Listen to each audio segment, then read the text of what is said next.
আসসালামাইকুম বন্ধুরা, কেমন আছেন? আশা করি ভালো আছেন। আমিও ভালো আছি, তাই আপনাদের মাঝে ভর্তার রেসিপি নিয়ে চলে আসছি। বানাবো কালো জিরে ভর্তা, বাদাম ভর্তা।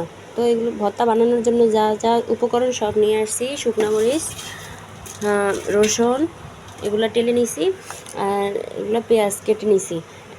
প্রত্যেকদিন একই খাবার খেতে খেতে মুখের রুচি চলে যায়, এর জন্য ভাবলাম আজকে ভর্তা ভাত খাবো। তো আপনারা আমার সাথে থাকেন এবং কিভাবে ভর্তাগুলো বানাই দেখতে থাকেন। আমি আপনাদেরকে কোনো রেসিপি শিক্ষা দিচ্ছি না, আমি যেভাবে বানাই সেরকমই আপনাদেরকে দেখাচ্ছি। এখন প্রথমে মরিচগুলো লবণ দিয়ে বেটে নিতে হবে।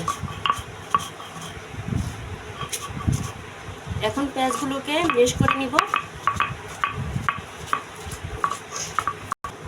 এখন বাদামগুলো দিয়ে বাদামগুলোকে মেশ করে নিতে হবে সুন্দর করে। এখন সব ইনগ্রিডিয়েন্টসগুলো মিক্স করে নিতে হবে।